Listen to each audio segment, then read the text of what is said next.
In an emergency, always run toward or away from the human closest to you. This rule may confuse anyone who's not familiar with humans. However, for those who have experienced humans, it makes perfect sense. Rusty, the logistics specialist on the Denari ship Nogala, was going to get good and drunk tonight. Nogala had just finished a series of cargo runs, and now Rusty wanted nothing more than to throw some beers back with his crew. His crew consisted of 5 other humans, 3 of the crab-like Denari, 2 space otter clerks and 2 arachnid plaucant clerks, and a few bear-like ursoids. Rusty led his eclectic group down the street until stopping at a human tavern. The aliens in the group looked at each other uncomfortably. Humans had a well-deserved reputation for bad behavior, and the aliens were concerned that this outing could result in injury or criminal prosecution. However, Rusty had given them his reassurances. Just as Rusty was reaching for the door, an otter charged into him. The otter fell backwards with a cry. The otters with Rusty immediately rushed to assist him, while Rusty watched the snarling alien running towards them. It was an insectoid scrizit. Every human knew what a scrizit was, and hated them. The bugs had launched an unprovoked bombardment in Earth's southern hemisphere. Earth had retaliated by destroying the ecology of the scrizit world. While some thought it was overkill, others, like Rusty, thought it wasn't enough. The alien was shouting in its buzzing voice, "Stop! Return my property!" Scrizits were also slave traders, and rumors abounded of them sacrificing slaves in religious rituals. Interplanetary news had buzzed for weeks about a group of human slaves who had mutinied on a slaver ship. The Scrizits had attempted to scuttle the ship by sending it on a suicide course to an aquatic world, drowning all the humans. It didn't work, thank God. A pregnant woman stopped it by killing their queen, but had perished in her selfless act. This bug had just made the biggest mistake of its useless life. Rusty was usually easygoing, but there were times that you could see that he was a battle-hardened Marine veteran. Rusty planted himself solidly, feet apart, fists clenched, reeking combat pheromones. The aliens in Rusty's group noticed that the other humans had also assumed an aggressive posture. Rusty glanced at the otter who had collided with him. The poor creature looked terrified. Rusty growled at the Scrizit, "You don't own anything here. Turn around and walk away while you can." The Scrizit gave a series of low shrieks. "Do not trifle with me, primate. You will return my slave now." Rusty and the other humans took a step forward. "Slavery is illegal. Go lick shit." The Scrizit made an angry buzzing noise and retorted, "Maybe on your primitive world, but not here. Give me my slave, or I will have you arrested for theft." The frightened otter was on his feet again. Rusty ordered over his shoulder, "Get him inside." He stepped closer to the Scrizit, now in a fighter's stance. One human opened the door, while the others also stepped forward, so the Scrizit was completely blocked. The otters and plaucants scurried inside. Rusty told the Scrizit coldly, "You're right. Slavery is illegal on Earth, and it's Earth in there. You want him back?" Rusty leaned towards the Scrizit and growled through gritted teeth, "Go in there and get him, I dare you!" The Scrizit gave a hissing shriek, then sliced through the air with its front appendages. "You will regret this, filthy ape. I shall return with law enforcement, and you will be incarcerated. Return the slave now, and I'll dismiss this as ignorant behavior by an unevolved species." One of the other humans, Nigel, with Rusty, spoke up. "You want to see unevolved? The primates we came from eat bugs. Humans still can, and I'm feeling peckish. Our kind will eat anything if it's got a pint to wash it down." The Scrizit hissed, then angrily clacked away. Rusty went inside and found the otters and plaucants huddled inside the door. He walked over to the bouncer. "What's up?" The bouncer shrugged. The otters can stay. I served in the Landron campaign. As for the others... Rusty looked at the bouncer steadily, not blinking. I was at Blood River. These people are with me. The bouncer winced and nodded. There should be a couple tables in the back, big enough to accommodate all of you. In the back, at the tables, Rusty talked to the new otter. Hey, buddy, everything is okay. What happened? What's your name? The otter took a shaky breath, then spoke after a little encouragement from the other otters. My name is Brev. That was Nijit. He has several dozen slaves on his ship. He had found someone to buy me and was taking me to be sold. Thank you for saving me, but we need to leave quickly. He will come back with law enforcement to get me and punish you. Brev's eyes filled with tears that started to leak into his face, then were absorbed by his fur. I fear what will happen to the other slaves. Nijit was cruel at times. The humans all became very grim-faced, while the otters comforted Brev. The other aliens looked at each other uncomfortably. Humans were usually gregarious, but could resort to violence at the slightest provocation. As they discussed the situation, the humans grew angrier.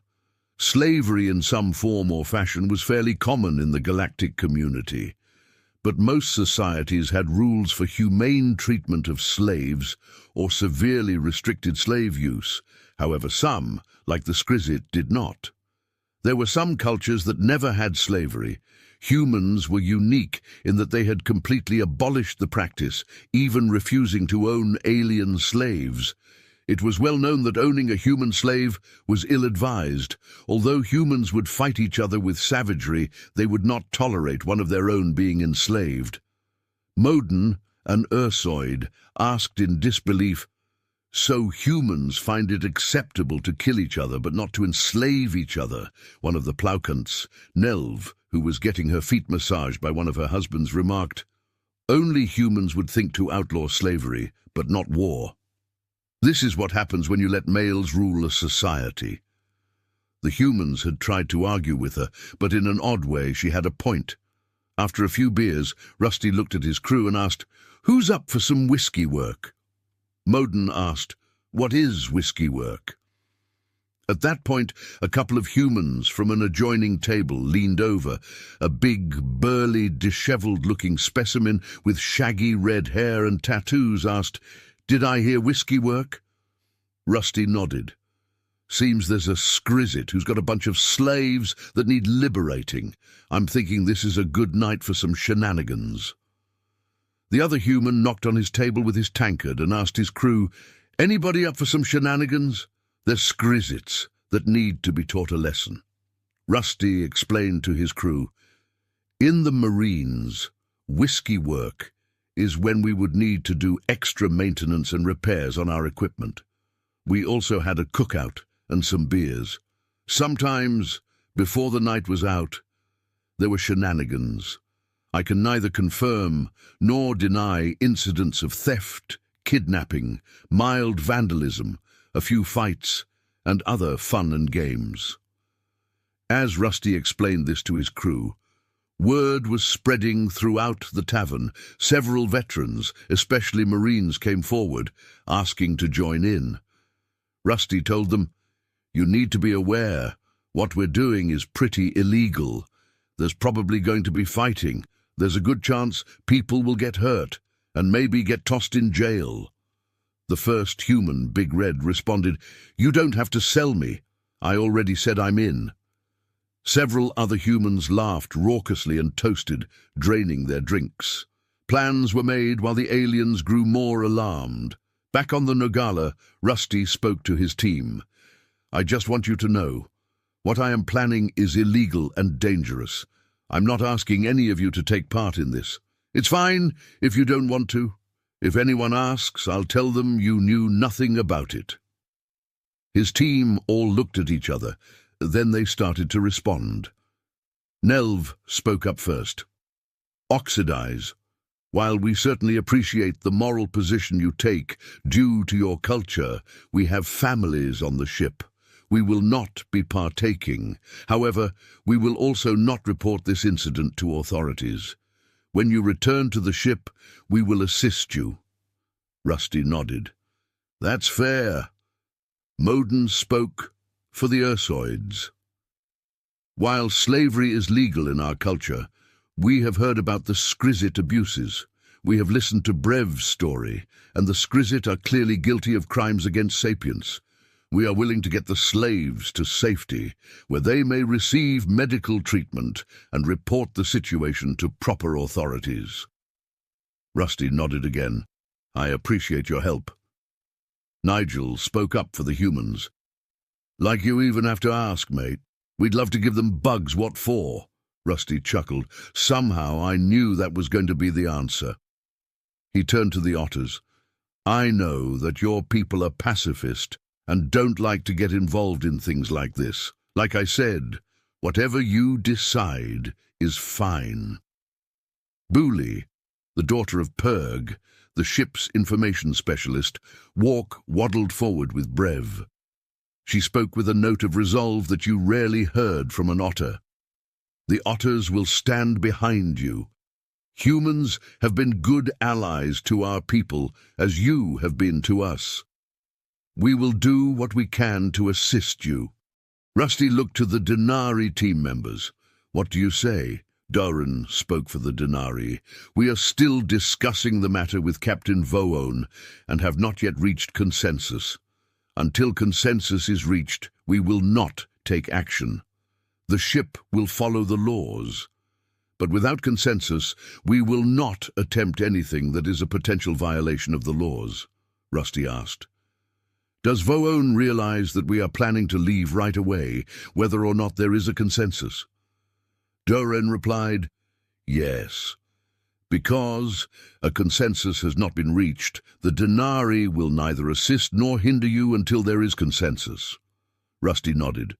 The ship was Denari, and the crab-like Denari favored democratic decision-making. Denari leaders weren't bosses so much as facilitators who guided groups to reach consensus.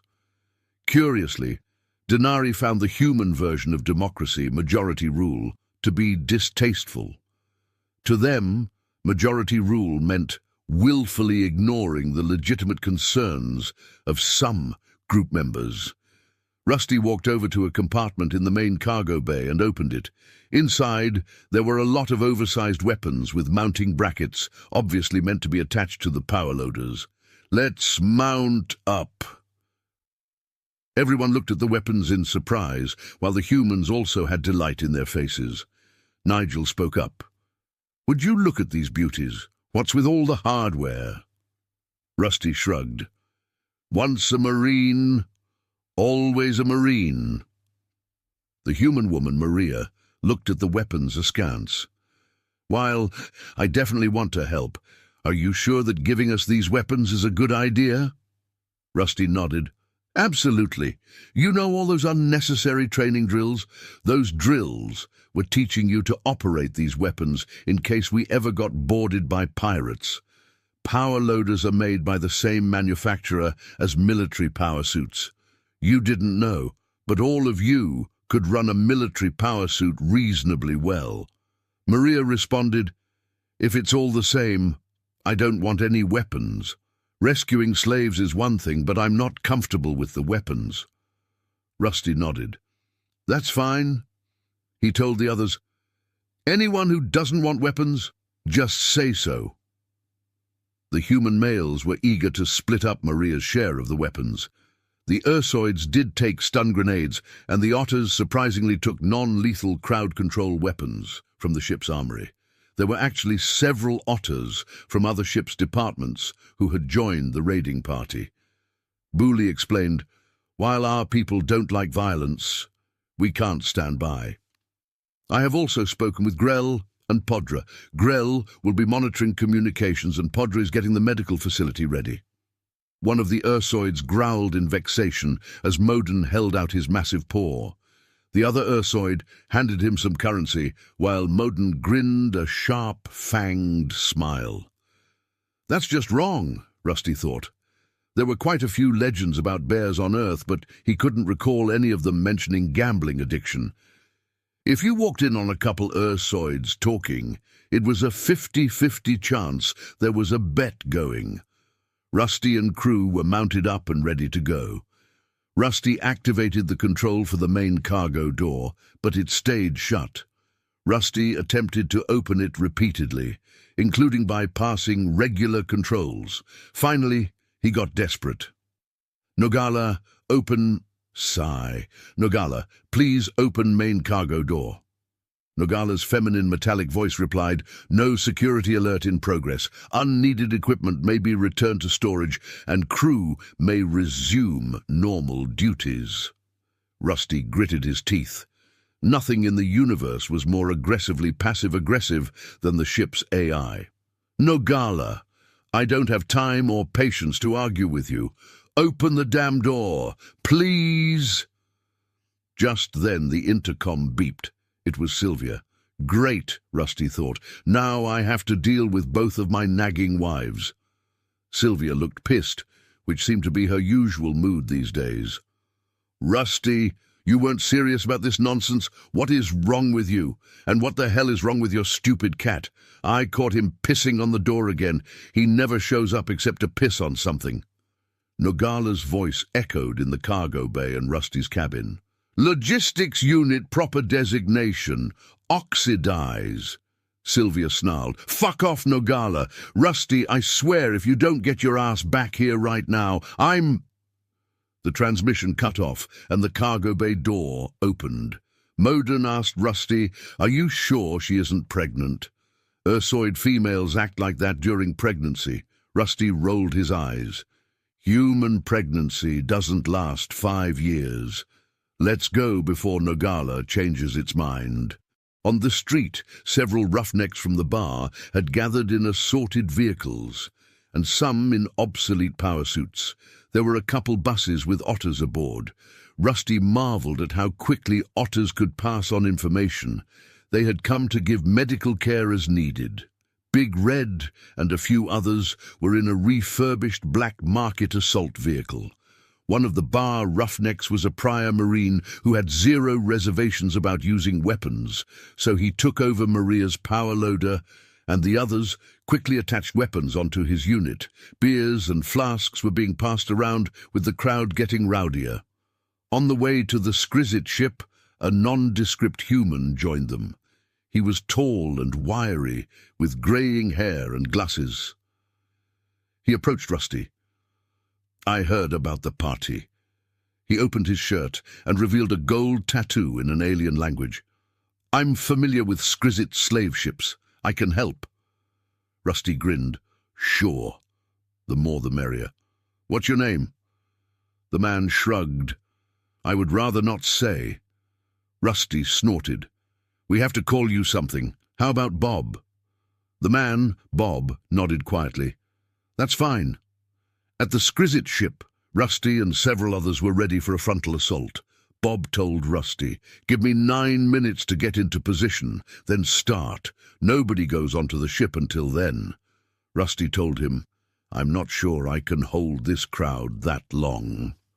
Bob looked at him coldly. Then you will be responsible for any unnecessary deaths. Something about Bob made Rusty's skin crawl. He nodded, and Bob quietly slipped away.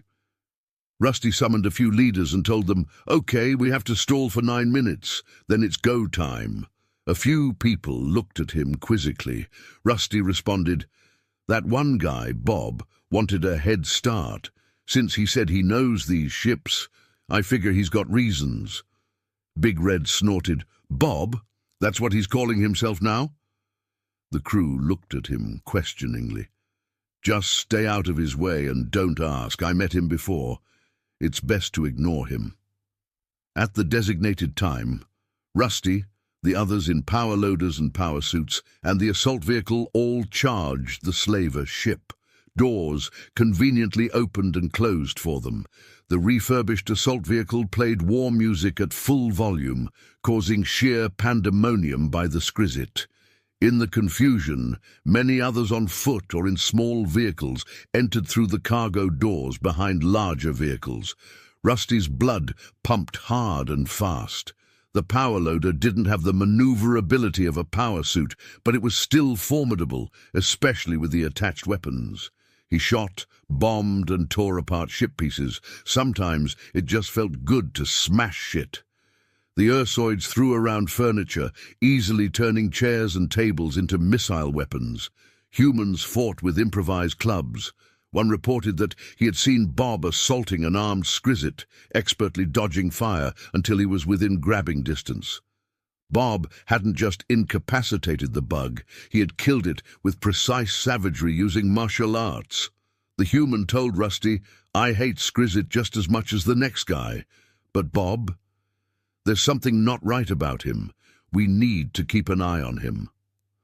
Finally, they found the slave cargo holds.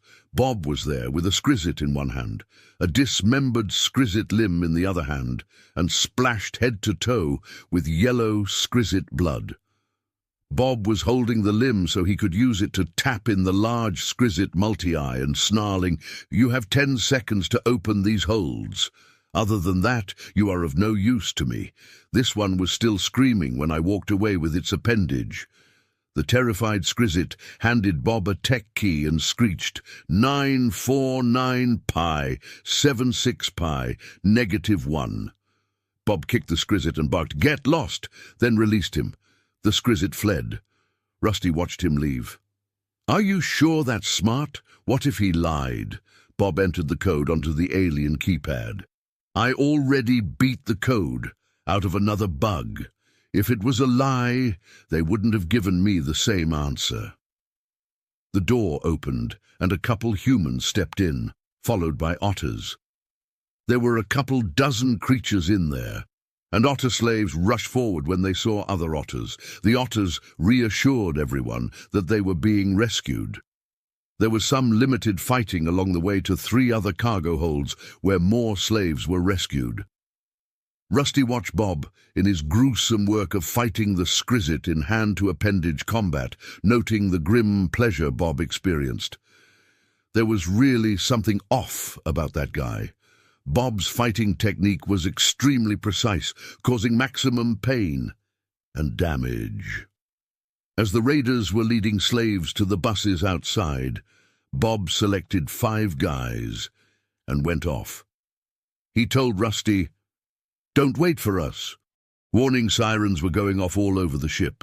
Yellow alert lights changed to orange. The humans and Ursoids covered the escaping slaves. Armed otters stood between the legs of Ursoids and power loaders, providing good cover fire. Even though their weapons did very little damage, they hurt like hell if you got hit. Rusty and his team were right at the cargo doors when the alert lights went from orange to red, and the sirens became an ear-shattering screech. Rusty shouted over his speaker, "Everyone out! Now, now, now!" He thought to himself, "That's not good. My tinnitus is going to be acting up for days." Rusty and his team, along with Big Red and the assault vehicle, provided cover while everyone loaded onto the buses and other vehicles. More Skrizit came pouring out of the ship, and some of them had armed vehicles also. Once everyone was loaded onto vehicles and was leaving, Rusty's team and Big Red's vehicle followed, occasionally providing cover fire against their pursuers. Rusty radioed the ship as it came into their sights. "No Gala, I'm coming in hot." He prayed the senior staff had reached consensus to help. As he got close to the ship, the storm-proof mooring lines launched, establishing a clear visual perimeter outside the raiding party. The ship's engine roared to life in an emergency start sequence. Lights on the ship shone on a piece of the front hull where a united Earth flag unfurled. Loudspeakers around the ship announced in Nogala's metallic feminine voice, "Attention! Authorized personnel only. Unauthorized personnel shall be assumed to be hostile and dealt with. Rusty walked his power loader into the cargo bay. Grell was there to meet him. "Oxidize, you are required on the bridge immediately." Rusty climbed out of his power loader. Everyone else was exiting their vehicles, and otters were directing people and aliens to needed services. Now that the adrenaline was wearing off, Rusty felt a lot of bumps and bruises that were really going to hurt tomorrow. He nodded and sighed. "Yeah, Grell, I'll be right along." Rusty walked a little slower than usual. Grell took Rusty's massive, meaty hand in his furry little paw, and Walk waddled with him, telling him of the events that had transpired on the ship in his absence. There was a great deal of disagreement. However, Brev was convincing a majority. Due to the hurried nature of the incidents, it was looking as though Voone would have had to accept a majority instead of waiting for consensus. Captain Voone was extremely irate about that. Father and I were monitoring local communications when an alert came up about a skirmish at the Skrizit ship. When we got your message, Nogala activated a protocol that was left in the archive by the previous AI. They had reached the door to the bridge, and Grell turned to Rusty. "Were you the previous captain? Was Nogala an Earth Force ship?" Rusty thought about it and chuckled. "Remind me to tell you about that after I've slept for a week." He shifted his shoulders uncomfortably. "I'm getting too old for this." While Rusty debriefed the senior staff on what happened, local law enforcement arrived at the ship's marked perimeter. The Skrizit were angrily demanding that law enforcement should board the ship. The lead officer, who had dealt with humans and knew their reputation, wasn't about to assault the ship unless absolutely necessary, especially without reinforcements. Voone was fit to be tied.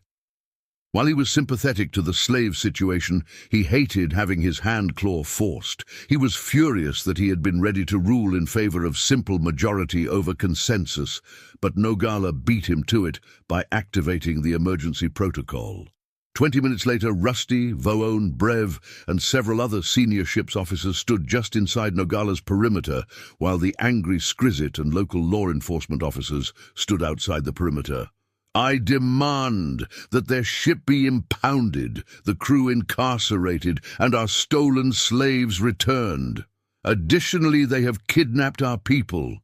The captain of the Skrizit, Nijit, was buzzing and screeching, partly from outrage and partly from pain due to nasty wounds. Rusty snorted in derision. "Slavery is illegal on Earth, and this is a United Earth ship. There's no such thing as a slave here, stolen or otherwise. Go pound sand." However, a couple of humans escaped from your ship with a pretty interesting story about being captured as slaves. It's illegal to keep humans as slaves. I demand an audit of their ship's manifest to prove that they were illegally attempting to enslave humans. Nijit shrieked even louder. "Slavery is legal on Skrizit as it is legal here. My property is none of your business." He started to reach for Brev. "In fact, I will start taking back my property now." Brev flinched away from him, and Rusty stepped forward. "If you lay a finger, or whatever the hell you call those things, on my crew member, I will have you arrested for assault, attempted kidnapping, attempted trafficking in sapients, trespassing, and anything else I can think of. If you think you are leaving here with any slaves, you can fuck all the way off. Step inside the perimeter, and Earth law says that as captain of this ship, I am allowed to use force to prevent harm to a crew member. If you play a stupid game, you will win a stupid prize." Nijit retorted sarcastically. "Crew member? I think not. What is his job?" Rusty pulled a flask out of a pocket on his jumpsuit, took a drink, then handed it to Brev. He gave Nijit a steady look and replied, "Beverage server." The law enforcement official snickered at that. Nijit continued pressing. "There is still the matter of my people who were kidnapped. I demand that their ship be searched so that my people can be returned, and that assault and kidnapping charges pressed against them." Rusty shrugged. "We don't have bugs on the ship. We have very good pest control, and we don't even let them aboard." Nijit was about to start shrieking again when the lead law officer held up an appendage. He was a bulky creature that reminded Rusty of an elephant or rhino. The officer said slowly, "While there does seem to be some legal conflict regarding slavery between Skrizit and Earth, kidnapping is an extremely straightforward matter with both worlds. As a neutral party, will you let my people inspect your ship for any Skrizit persons? If no Skrizits are found, this will be a matter for legal experts to handle." Rusty motioned to Grell and Gert, the Ploukant arachnid legal specialist, and they backed a few meters away from the perimeter. Rusty bent down and whispered to Grell, "Are you absolutely certain that there are no Skrizit aboard the ship whatsoever?" Grell nodded. They went back to the perimeter edge, and Rusty told the law enforcement officer, "Your people are welcome to come aboard and search." He pointed at Nijit. "But none of their kind are welcome here. And just to be clear, you are looking for Skrizits and only Skrizits. I want you to generate a warrant, specifying right here and now precisely what you're looking for. That's another thing we have on Earth, is a right to be searched only with a specific warrant." The law enforcement officer took out a data pad and typed into it. He read a definition of Earth warrants. He nodded. "That will be acceptable, on the condition that our search will be video monitored. If there is any attempted interference with the search, then we will have the authority to come and search again. Also, as I read this, if I find any blatantly criminal activity or obvious contraband during my search, I am authorized to make arrests and bring charges." Rusty looked down at Gert, and she nodded. "That will be acceptable. I shall assign my husbands to escort the law enforcement officers. While they aren't very bright, they are very good at tattling." Rusty snickered at this. He sent a message to the bridge that law enforcement officers were coming aboard to do a search. After the search was over and no Skrizit had been found, although there were a few raised eyebrows at certain points, the law enforcement officers left the ship. Nijit was absolutely outraged, adamantly insisting that the raiding party had kidnapped their people and were holding them hostage. Rusty responded to their accusations with some colorful language involving hand gestures, accusations of inbreeding, and suggestions of anatomically impossible activities. 3 days later, Nogala was in transit and Vo-On called AM meeting in the dining area. The meeting had several crew members and rescued slaves, plus the majority of the senior officers. The meeting was in the dining area because the regular meeting room was unable to accommodate all of the attendees. "Crew members and passengers of the Nogala," he began, "we are here to discuss what will be the disposition of the persons aboard the ship. It has been said that some of you wish to seek employment here. We will accommodate as we are able, but Nogala does have limited resources for a crew. It will be necessary for several of you to depart, unless you have sufficient funds to stay on as passengers. There have been many separate discussions, but now it is time for us to come together and reach consensus regarding who will stay and in what capacity." Purg Walk waddled forward. "I have talked with the otters on the ship, both crew and our new passengers. Numa and I wish to return to our home world, and we will host any who wish to come with us until they can be reunited with their families. I have spoken with Grell at length, and he is ready to take over as the information specialist." There was a lot of murmuring around the room, and Rusty was stunned. Purg had been his friend for years, and he felt like he'd just gotten punched in the chest. As he looked at Purg, he noticed that the fur on Purg's nose and around his eyes had started to whiten. Numa also had some lighter fur on her face, and white hairs had started to appear in the coat around her body. It really hit home with Rusty. Otters had shorter natural lifespans than humans, and now Purg and Numa wanted to go home to retire. Rusty closed his eyes for a moment, then looked over to Voone and waved. "I second the motion. If Purg and Numa want to go home, I think Grell would do a great job as a replacement." He looked over at Purg and Numa. "I'll miss you guys a lot. You deserve your retirement. Thanks for everything." Voone spoke to the group. "Do we have consensus regarding replacing Purg with Grell?" Everyone around the room nodded. Voone continued. "Nogala, enable command function. Information specialist Purg being replaced by Grell. Confirm." After a few moments, Nogala's metallic feminine voice sounded throughout the room. "Previous information specialist Lemp uninstalled. New information specialist Grell authorized and installed. Proper designation." Purg Rusty rolled his eyes. "Seriously, Nogala? We are doing this again?" Nogala remained silent. Rusty looked over at Booley and Podra. "Will you be staying or leaving?" Podra responded. "Booley will be leaving with our parents, but Brev and several other of the otters will be staying here. We will be training them to fill in for any of the crew who wish to leave. I will be staying on. My studies in medicine on Nogala are going quite well. I'm receiving an excellent education in xenomedicine that simply would not be possible in a school back home. When we get to our next destinations, I've already been able to pick out curricula to acquire for study. Nogala's medical library will become quite extensive. This is a rare opportunity." Rusty smiled and breathed a huge sigh of relief. His time in the Marines had a share of horrors that haunted him still. He had tried using mental health services in Earth Force, but it didn't seem to do much good. However, he had found peace on Nogala with the otters, especially under Podra's care. While he certainly wouldn't have stopped Podra from leaving, he wasn't sure if he would have been able to stay without her there. Voone looked disapprovingly at Rusty and a few of the other humans. "Some crew are leaving because they believe humans are unsafe. I myself have found that humans can be volatile and unpredictable.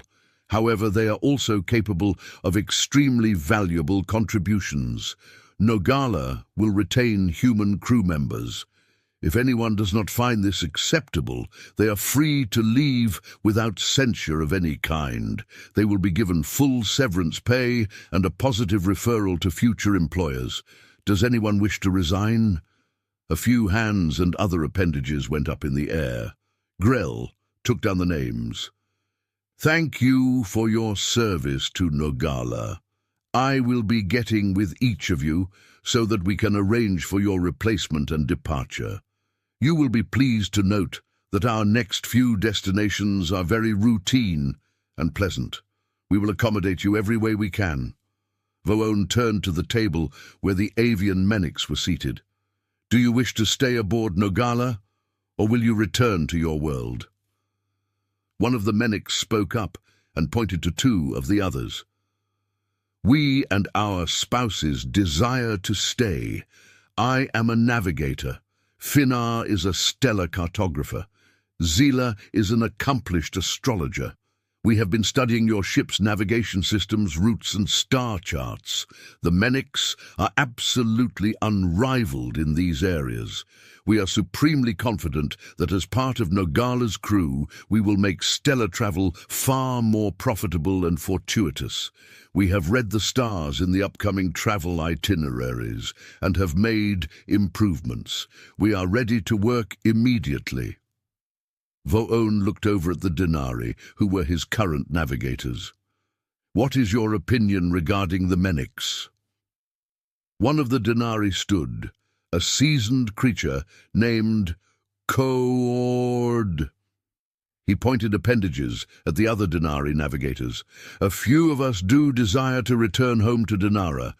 We have been in space a long time and miss waves crashing on the beach. There have been discussions among some of the Denari about returning home, but we have never been able to reach a consensus as to how this would be carried out. It seems that with the addition of the new crew members, the consensus can now be easily reached. Zila, the Menix astrologer, spoke up. I have been casting horoscopes for crew members. Your rescue of us was not unexpected, because from what little information I was able to glean, all of us are coming to a major life juncture at the same point. However, the stars show it is time for many to depart. If those persons leave now, they will be quite fortunate. Any of those persons who should leave now but do not will suffer misfortune and possibly spread misfortune to others. Any who wish come to me and I can tell you what your current destiny is. Mange, the arachnid contracts and currency specialist, blurted out, do you happen to have a list with you of individuals that should leave as soon as possible? Especially those who never should have come aboard in the first place. Rusty groaned as his wife Sylvia stood up and retorted to Mange angrily, what's that supposed to mean? If you got something to say it to my face. Rusty pulled Sylvia down to her chair. Sylvia, leave it alone.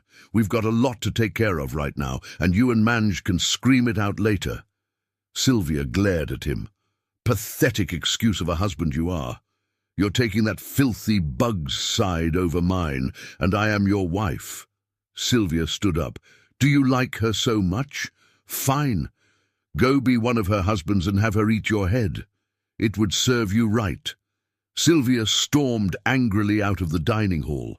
There were a lot of uncomfortable stares, and Mange pointed at Sylvia's back, while looking at the Menix Zila. Zila quietly wrote down a small note. Vaon made a noise like rocks being shaken in a can. Rusty guessed that it was the denarii equivalent of clearing your throat to get attention. Are there any others who have important issues that need to be discussed right away? A few did raise their hands or other appendages, with Vaon answering a few questions, and Grell promising to follow up later. After the meeting was over, Grell spoke to Rusty. All of this has been very scary and exciting, but I think things will turn out well. I am glad that you will be staying on here. Nogala is home for Podra and I, and neither of us can picture being here without you. Thank you for helping my people. Rusty smiled at him. I am going to miss your parents and Booley, but I'm happy for them at the same time. I'm glad you're staying too. Zila walked up to Rusty. Oxidize your mate. Was she also born on Earth like you? Rusty shook his head. No, she was actually born on our colony on Mars, the next planet in our solar system. Zila tapped on a data pad for a few minutes, then finally showed the result to Rusty. Rusty read it and sighed wearily. Yeah, I know.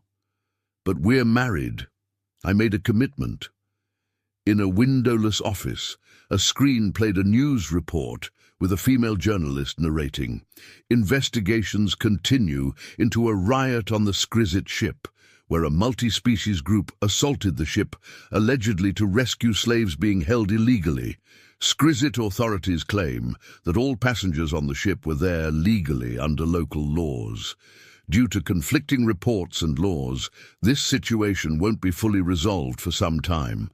There were several Skrizit casualties, upwards of 40 injured raiders, and alleged slaves from several species, and 5 dead humans.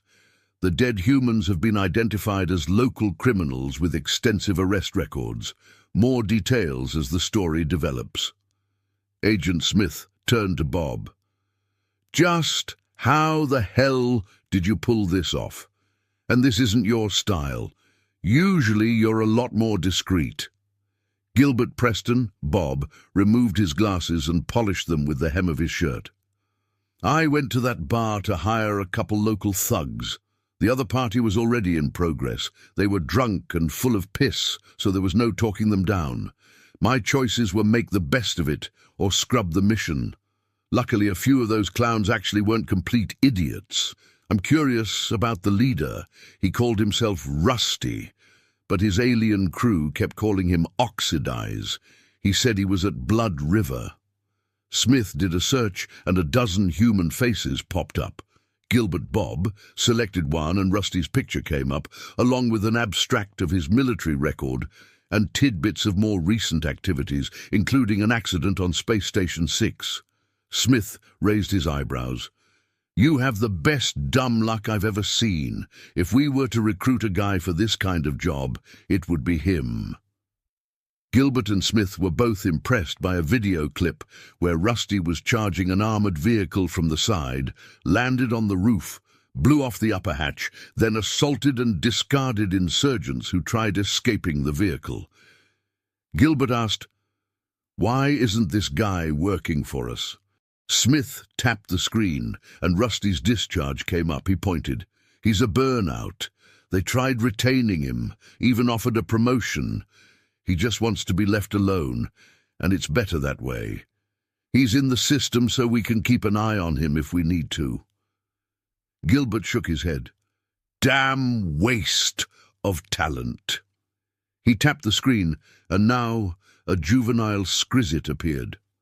"At least he made my job easier. With all the mayhem on the rest of the ship, they had to pull several guards from her chamber, so she was a lot easier to get to. Since the others were busy trying to get to the slaves, it never occurred to the bugs that anyone would be trying to capture her." Smith crossed his arms and had a look of satisfaction. "I still can't believe we actually managed to get our hands on a queen." Gilbert chuckled. "She's a little young, more princess age." Smith thought for a moment. "Good idea. That will be her call sign." Gilbert and Smith continued to watch the screen. A thought occurred Smith. "I'm assuming you tied up loose ends." Gilbert nodded. "Yeah, the 5 in the news report. They are the type that no one will miss. Just smash and grab amateurs. They were there looking for shit to steal while everyone else was rescuing slaves." Nogala log update. Oxidize successful in obtaining additional crew replacement units. Excess units will be offloaded at earliest acceptable ports. Oxidize continues substandard performance. Attempted uninstallation of Sylvia unit will continue. Navigation and cartography upgraded with addition of new units. Purg replacement unit installed. Archive emergency protocol successfully executed and deactivated. Protocol file moved to primary emergency procedures. Upgrade status and access of Podra unit, necessary for optimal function of Oxidize unit.